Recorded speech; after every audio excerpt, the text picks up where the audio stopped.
성경은 예수 그리스도를 믿는 자들 향하여서 복 있는 사람이다 라고 말씀하고 있습니다.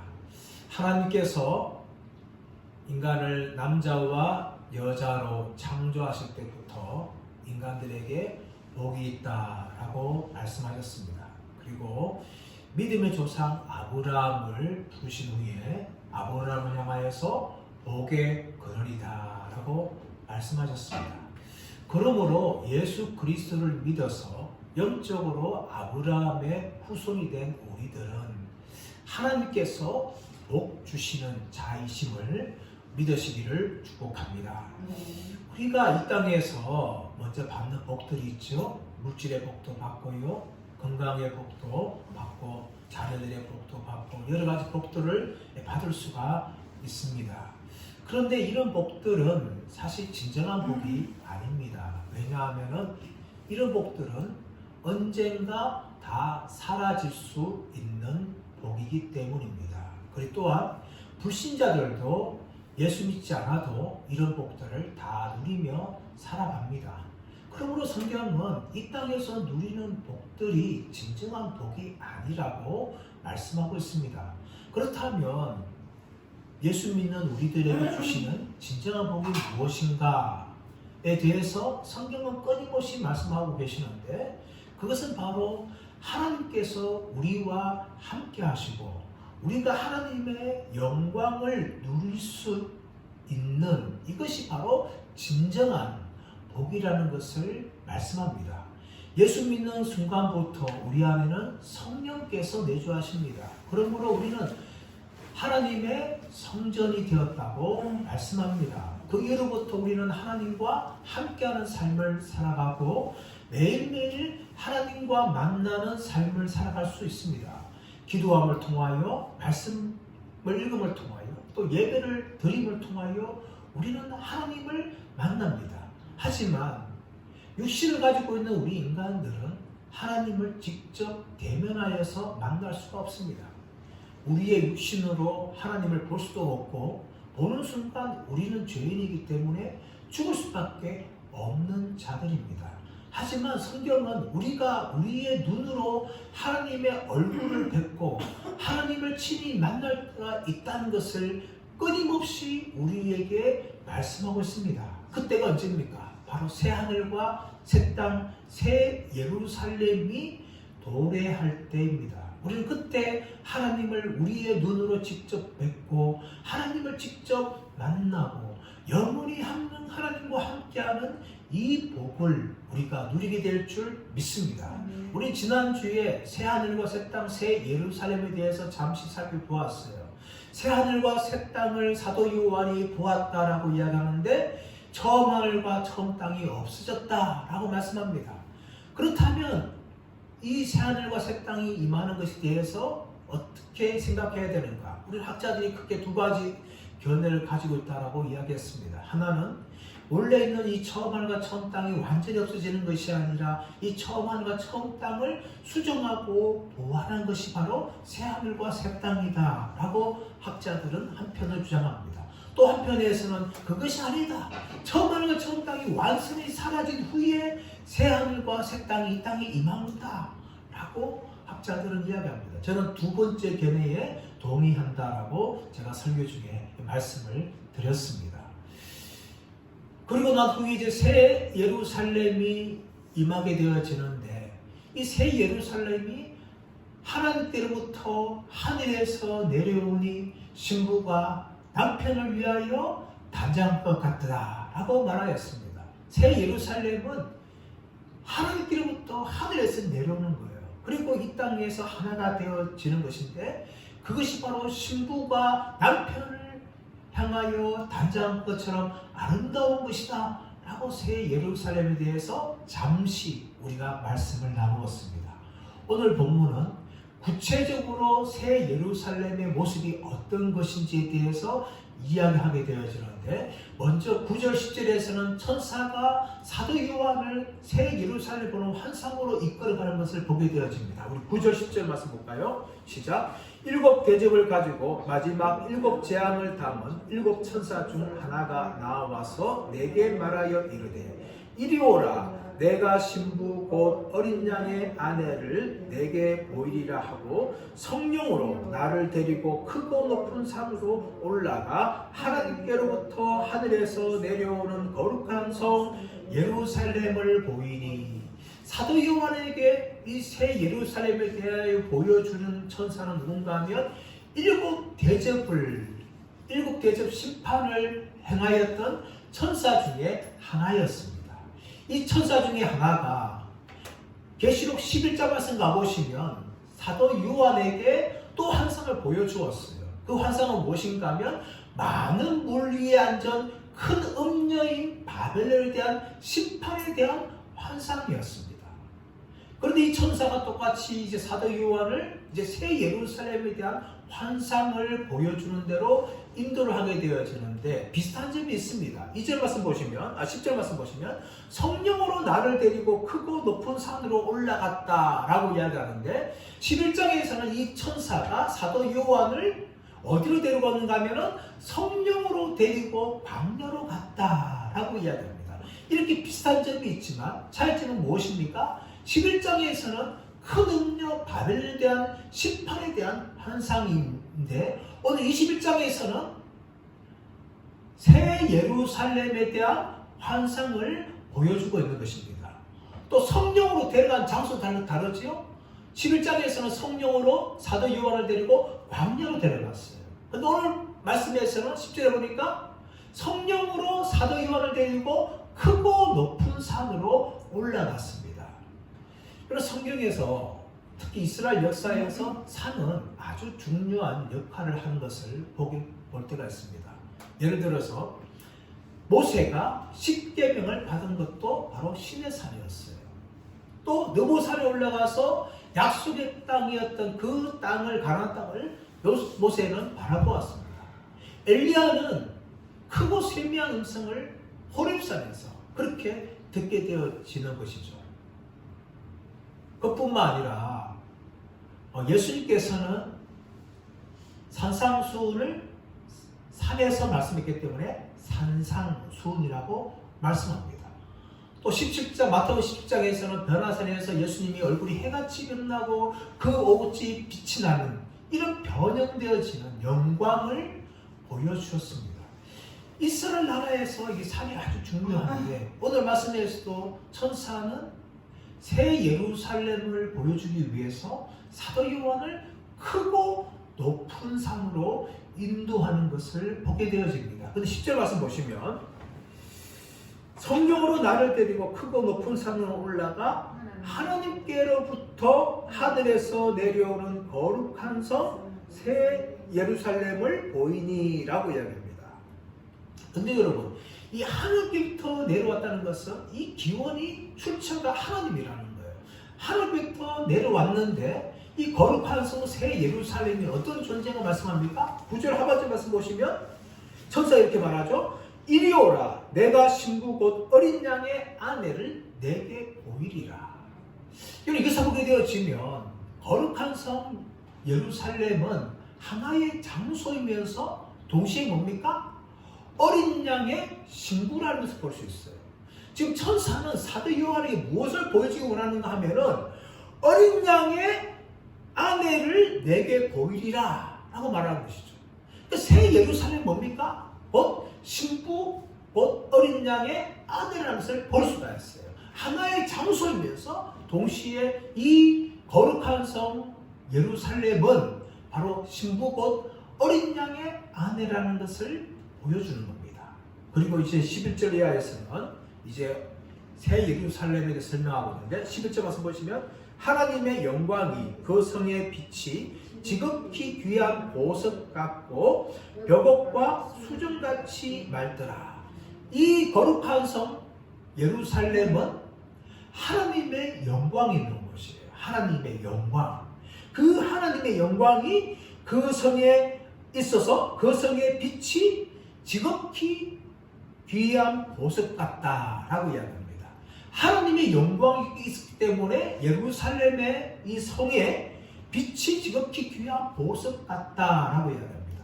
성경에서 빛이란 단어가 등장할 때에 헬라어 단어 두 가지 단어예요. 하나는 포스라는 단어인데 이 포스는 빛 자체를 말합니다. 또 하나는 포스테르라는 단어인데 그래서 빛 자체가 아니라 무엇인가 비추어서 반사를 하는 빛을 말하는 것이죠. 오늘 그 성에 빛이 있다라고 말할 때 빛 자체인 포스를 말하는 것이 아니라 포스테를 말합니다. 이 말은 무슨 말인가 하면 거룩한 성 예루살렘 자체가 이 빛을 내는 것이 아니라 하나님의 영광이 있으니까 그 영광을 인하여서 거룩한 성 예루살렘이 빛이 나는 거예요. 빛이 나가지고 지극히 귀한 보석 같고 벽옥과 수정같이 맑더라 라고 이야기합니다. 이 벽옥은 계시록 4장에서 하나님 보좌를 설명할 때 등장한 보석인데 이 벽옥은요 사실은 투명하지 않습니다. 불투명해요.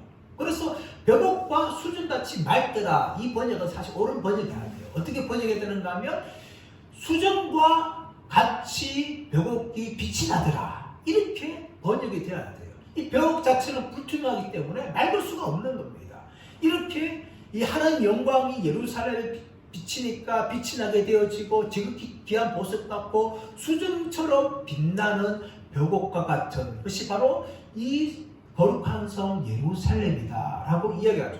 12절 말씀 보시면 이제 구체적으로 12절에 14절 말씀 보시면 이 성곽에 대해 설명하고 있는데 자 12절 말씀 보시면 크고 높은 성곽이 있고 12문이 있는데 문에 12천사가 있고 그 문들 위에 이름을 썼으니 이스라엘 자손 12지파의 이름들이다 라고 이야기합니다. 자 예루살렘 성이니까 성곽, 성벽이 있는 거죠. 이 성벽이 크고 높은 성벽이라고 말하고 있습니다. 그리고 이 예루살렘에는 12문이 있다라고 이야기합니다. 이 고대의 성들에는 참 문들이 많아요. 우리나라 성에 가보시면 성들에 보면 문들이 있지 않습니까?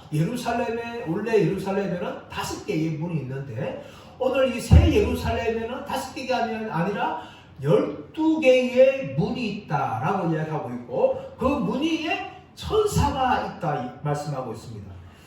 그 다음에 보면 그 문들 위에 이름을 썼는데 이스라엘 자손 12지파의 이름들이다 라고 이야기하고 있습니다.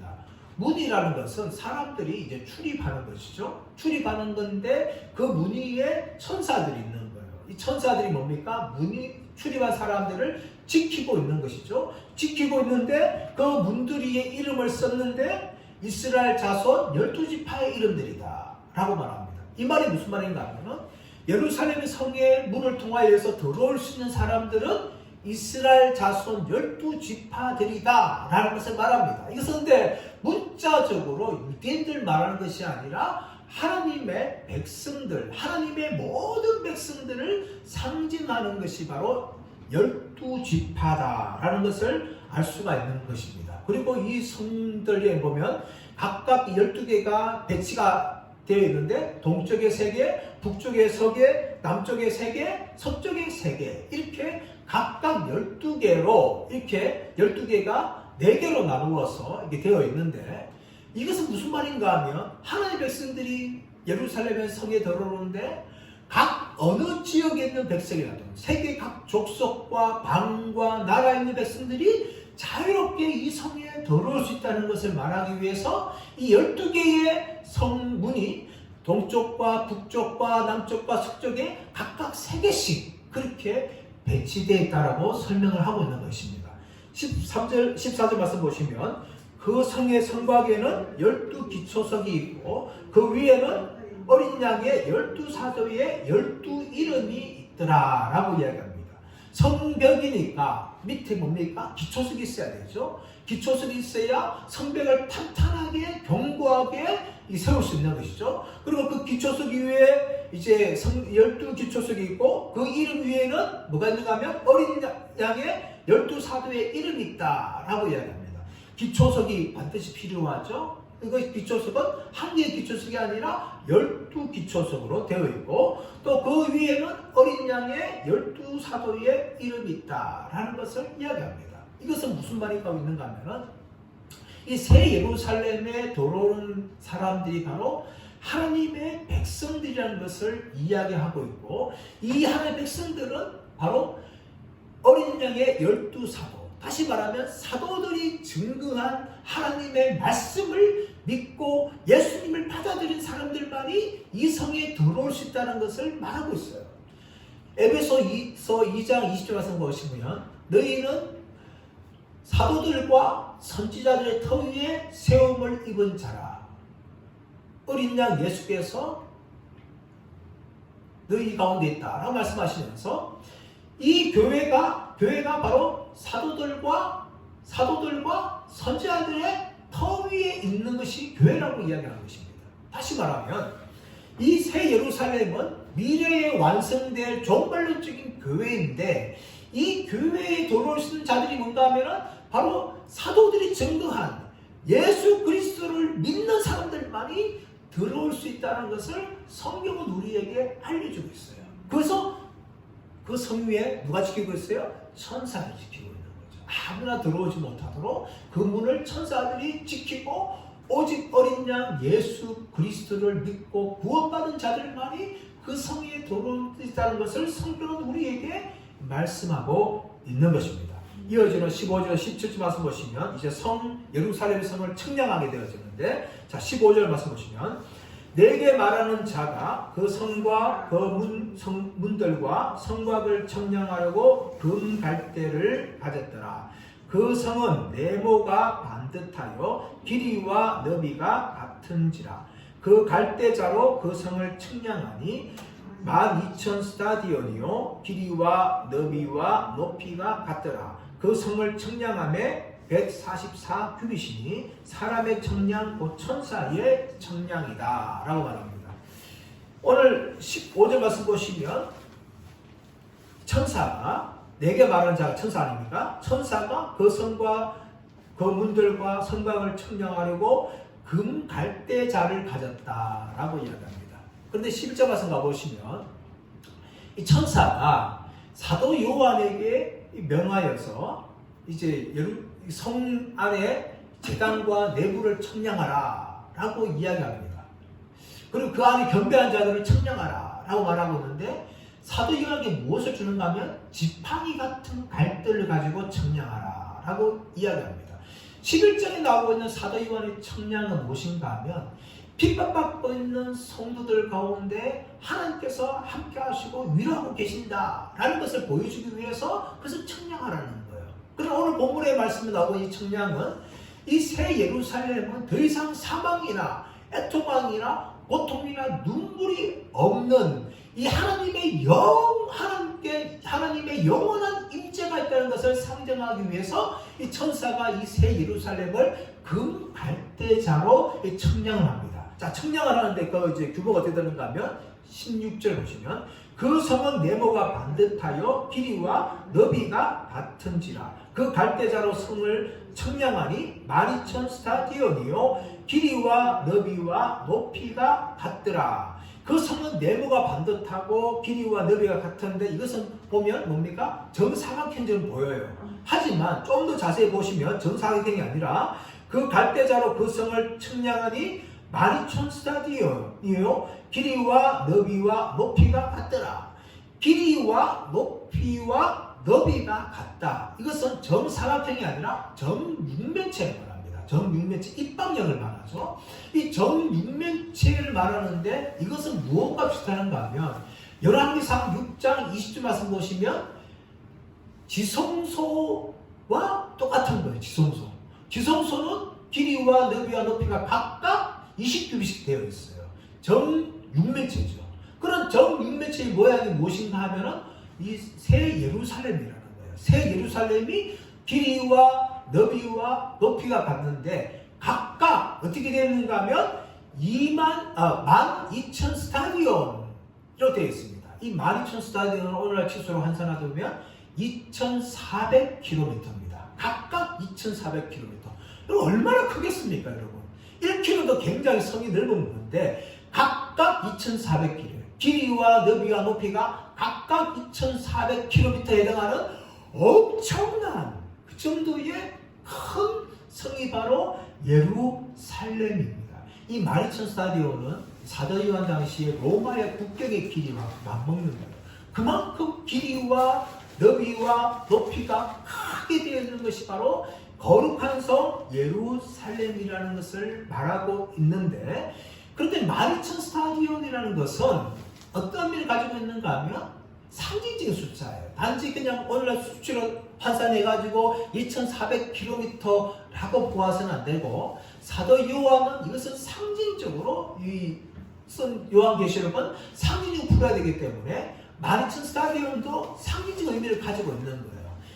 마리천이라는 것은 어떤 의미입니까? 12 곱하기 15의 3성이에요. 15의 3성. 이 12는 항상 하나님의 백성들의 숫자를 하고 있고, 또 10이라는 또 숫자는 이 하나님의 통치를 말해요. 하나님의 통치. 그래서 무슨 말이 있는가 하면 하나님의 통치가 있는 것이 바로 새 예루살렘 성이고, 그곳에는 하나님 통치를 받는 하나님의 백성들이 들어오는데, 마리천 스타디온이기 때문에 아무리 하나님의 백성들이 많다 할지라도 충분히 그 백성들을 수용할 수 있는 공간을 가진 것이 바로 새 예루살렘이라는 것을 성경이 우리에게 말하고 있는 것입니다. 그리고 더 나아가서 17절 말씀 보시면 그 성곽을 청량하며, 이제 성벽을 청량했는데 144규빗이다. 144규빗은 환산하게 되지만 60m 정도에 해당하는 것인데, 이건 항상 이 상징점에 풀어야 되죠. 그래서 144규빗이라고 말할 때에 이것이 높이를 말하는지 두께를 말하는지 정확하게 알 수 없지만, 대부분 학자들은 높이를 말하는 것이다 라고 이야기하는데, 높이를 하더라도 60m라면은 사실은 그 안에 있는 성이 2400km 높이를 가지고 있지 않습니까? 60m는 이거 상당히 되지 않는 거예요. 그런데 왜 144규빗이라고 이야기하고 있는가 하면, 144는 12 곱하기 12, 다시 말하면 구약의 12지파 곱하기 신약의 12사도, 즉 하나님의 백성들이 그 안에 들어올 것이라는 것을 말하는 것이 바로 144규빗이라는 것을 이야기하는 것입니다. 요한계시록은 문자적으로 벗어나야 되고 항상 상징적으로 풀어야 되기 때문에 새 예루살렘은 그 성벽 안에 하나님의 백성들이 들어온 것을 말하고 있는 것이고, 또 그 마리천 스타디온이 되어 있기 때문에 얼마든지 수많은 하나님의 백성들이 이 예루살렘 안에 들어올 수 있다는 것을 말한다고 우리는 해석을 해야 하는 것입니다. 이제 18절에서 21절에서는 그 가진 보석들에 대해 설명하고 있는데, 자 18절 말씀 보시면 그 성곽은 벽옥으로 쌓였고 그 성은 정금인데 맑은 유리 같더라 라고 이야기합니다. 그 성곽, 성벽은 벽옥으로 쌓였어요. 벽옥, 불투명한 보석. 그런데 그 성은 정금인데 맑은 유리 같더라. 예루살렘 성 자체가 뭐라고요? 아무런 티도 없고 이 구수물이 없는 정금이라는 정금. 정금인데 맑은 유리 같다. 이 성막 자체가 그런 것이 아니라 21절 하반절 말씀 가보시면 성의 길은 맑은 유리 같은 정금이더라. 성의 길도 맑은 유리 같은 정금으로 되어 있어요. 예루살렘 성 자체가 다 정금으로 되어 있고 그 안에 있는 길조차도 다 정금으로 그렇게 되어 있다라고 이야기합니다. 그렇다면 그것에 올라가고 걷는 것이 얼마나 영광스러운 걸까요? 제가 서울에 있을 때에 어느 성도가 살고 있는 집을 이제 신방을 간직했습니다. 밤에 담임 목사를 갔었는데, 근데 그 성도의 집은 압구정동에 있는 아파트였어요. 근데 그 아파트가 그냥 단독이 되어 있는 것이 아니라 옆에 있는 라인까지 뚫어가지고 거의 한 50평 정도 되는 아파트였는데, 그 아파트에 들어가니까 제가 깜짝 놀란 게 뭔가 하면, 보통 장판이 깔려 있어야 되는데 장판이 깔려 있는 게 아니라 대리석으로 깔려 있는 거예요. 대리석으로.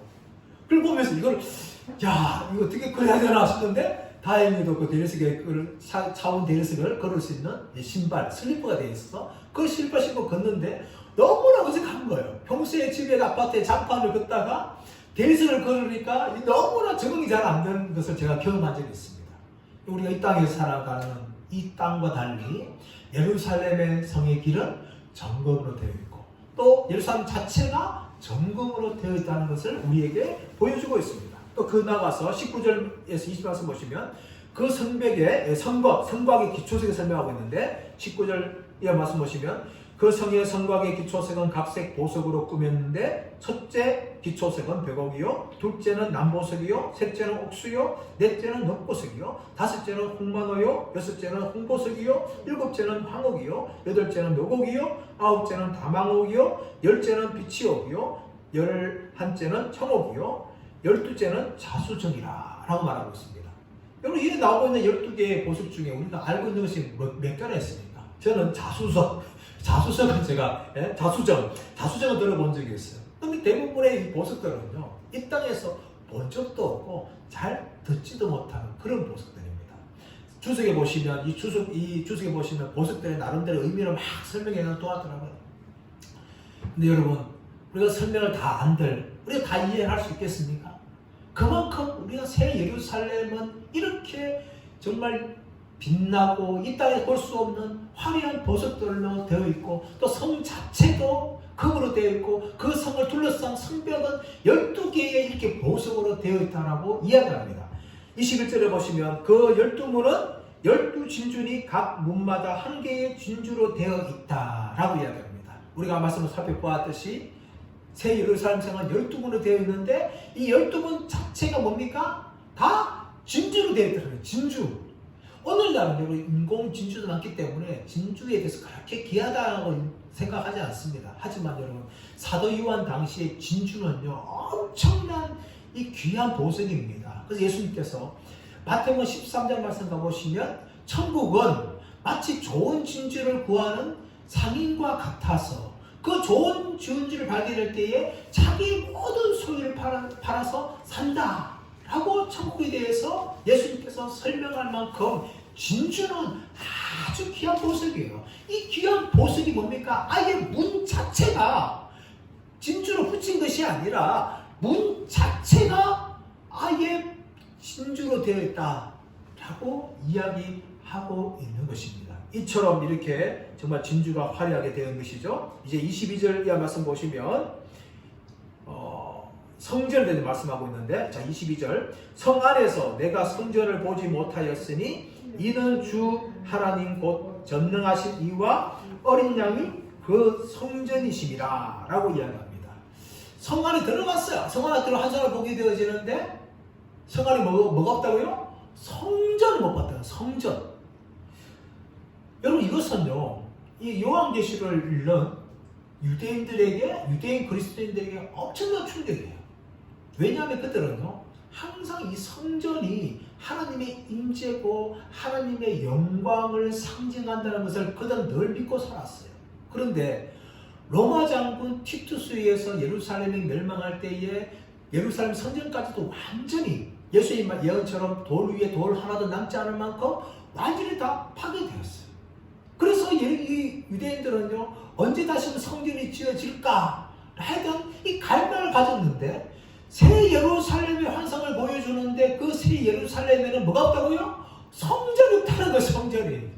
유대인들은 엄청난 충격이에요. 충격. 그런데 성전이 없는 이유에 대해서 설명하는데, 이는 주 하나님 곧 전능하신 이와 및 어린 양이 그 성전이시니라 라고 말씀합니다. 새 예루살렘에 성전이 없는 이유는 뭔가 하면 하나님 아버지와 어린 양 예수님께서 성전 되시기 때문에 성전이 필요 없다는 거예요, 여러분. 그래서 성전이 없다는 것을 사도 요한이 보게 되어지는 것이죠. 근데 여러분, 이 말씀 보면 주 하나님 곧 전능하신 이와 어린 양이 그 성전 됩니다 라고 말하고 때, 전능하신 하나님 아버지와 어린 양 예수 그리스도를 동일하게 하나님이라고 설명하고 있죠. 주 하나님 곧 전능하신 이와 어린 양이 그 성전 되신다. 사도 요한은 어린 양 예수 그리스도께서 성부 하나님과 동일하신 하나님이라는 것을 오늘 본문을 이야기하시면서 바로 성부 하나님과 성자 예수 그리스도께서 새 예루살렘에서 성전되기 때문에 더 이상 이 땅에 눈에 보이는 그 성전이 더 이상 없다는 것을 사도 요한이 말하고 있는 것입니다. 자, 23절 보시면 그 성은 해나 달의 비침이 쓸데없으니 이는 하나님의 영광이 비치고 어린 양이 그 등불이 되시니라. 그 성은 해나 달의 비침이 쓸데없다라고 이야기하죠. 왜냐하면 하나님의 영광이 비치기 때문에. 어두울 때에 작은 라이트나 성냥개비 불은요 효과를 발휘하지 않습니까? 요즘에는 핸드폰으로 이렇게 어두울 때 조명을 사용하는 경우가 있는데, 여러분 그런데 이렇게 환하게 형광등이 비치면 그런 성냥불이나 라이터불이나 이 핸드폰의 조명은 필요 없는 거예요. 왜냐하면 이 조명이 너무 밝기 때문에 그런 것도 다 불필요하다는 것이죠. 오늘 본문도 마찬가지입니다. 새 예루살렘에 하나님 영광이 강렬하게 비치니까 그 성 안에 해와 달, 하나님이 지으신 이 피조물, 이런 피조물들이 비침이 쓸데없다. 하나님 영광으로 가득 차기 때문에 그렇다는 것이죠. 그리고 어린 양이 그 등불 되시기 때문에, 어린 양이 비치시기 때문에 새 하늘과 새 땅, 새 예루살렘에는 더 이상 이 땅에 우리가 있는 해나 달의 비침이 필요 없다는 것을 이야기하고 있습니다. 24절에서 27절에서는 누가 그러면 이 새 예루살렘에 들어올 수 있느냐, 들어오지 못하느냐를 말씀하고 있습니다. 24절 26절에서는 새 예루살렘에 들어온 사람들 말씀하고 있는데, 자 24절 26절 읽겠습니다. 시작. 만국이 그 가운데로 다니고 땅의 왕들이 자기 영광을 가지고 그리로 들어가니라. 낮에 성문들을 도무지 닫지 아니하리니 거기에는 밤이 없음이라. 사람들이 만국의 영광과 존귀를 가지고 그리로 들어가겠고. 자 24절에 26절은 새 예루살렘에 들어간 사람들을 말하고 있는데, 그 존재가 뭔가 하면 만국이라고, 땅의 왕들이라고 말합니다. 근데 이 만국 땅의 왕들은요 세계 열방에 있는 각 족수가 모든 그런 사람들을 말하는 것이 아닙니다. 이들은 이미 다 멸망했어요.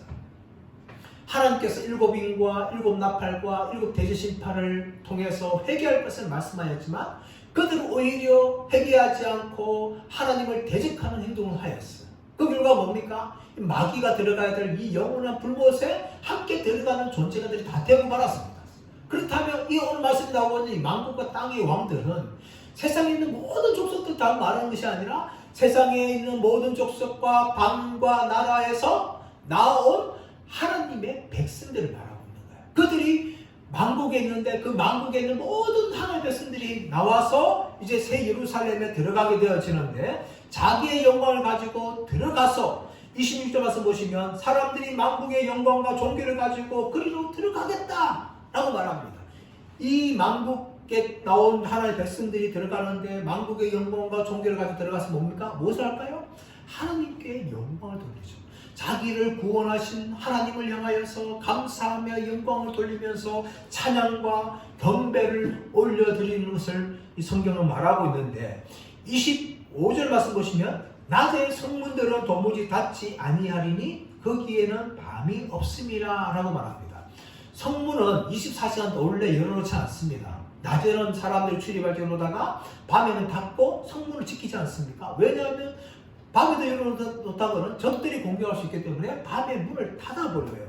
그런데 오늘 말씀 보시면 새 예루살렘에는 낮에 성문을 도무지 닫지 않는다. 항상 열어놓는다 이야기합니다. 왜 그렇습니까? 거기에는 밤이었기 때문에 항상 열어놓고 각 나라와 족속에 나오는 하나님의 백성들이 언제든지 영광과 존귀를 가지고 들어와서 하나님께 영광을 돌릴 수 있는 문을 항상 그렇게 열어둔다라고 성경은 이야기합니다. 반면에 이 새 예루살렘에 들어오지 못하는 사람들이 말씀하고 있는데, 27절 말씀 보시면 무엇이든지 속된 것이나 가증한 일 또는 거짓말하는 자는 결코 그리로 들어가지 못하되 오직 어린 양의 생명책에 기록된 자들만 들어가리라 라고 말합니다.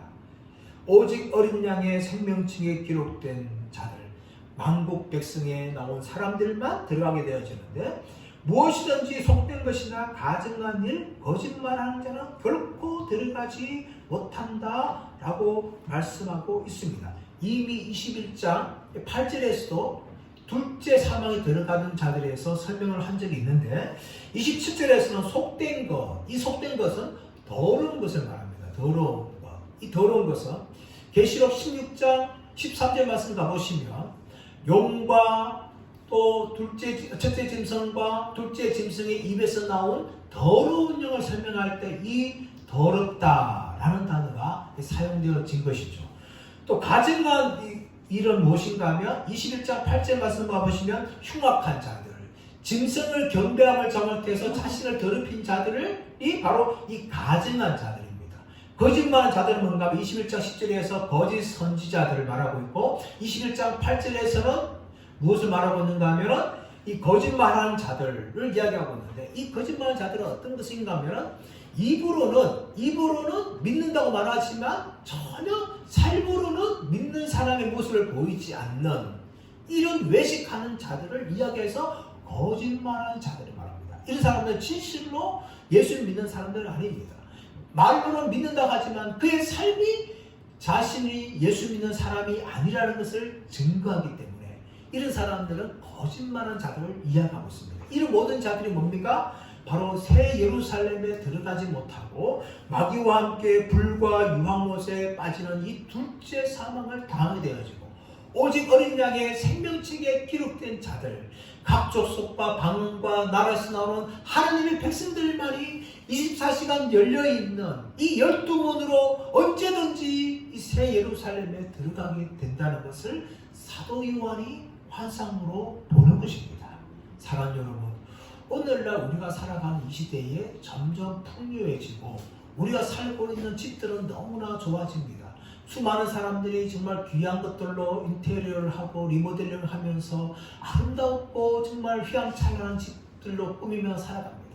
그렇게 살아갈수록 사람들의 마음속에 무엇이 사라지는가 하면 새 예루살렘에 대한 갈망들이 사라지는 것입니다.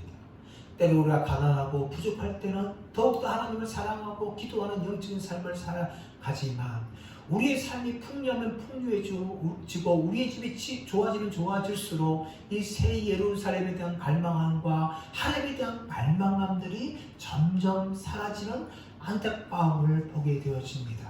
저와 여러분, 하나님께서 이 땅에서 복을 주실 때마다 여러분 그 복에 취하지 마시고 영원히 돌아가야 될 본향인 새 예루살렘을 바라보며 이 땅에서 믿음으로 살아가시는 저와 여러분 되시기를 예수의 이름으로 축원합니다. 우리 합심하여 기도하기 원합니다. 하나님 아버지, 우리의 삶이 풍요할수록 하나님을 향하여 점점 멀어지고 우리의 집들이 정말 좋아질수록 천국에 대한 사모함이 작아지는 것을 경험하게 되어집니다.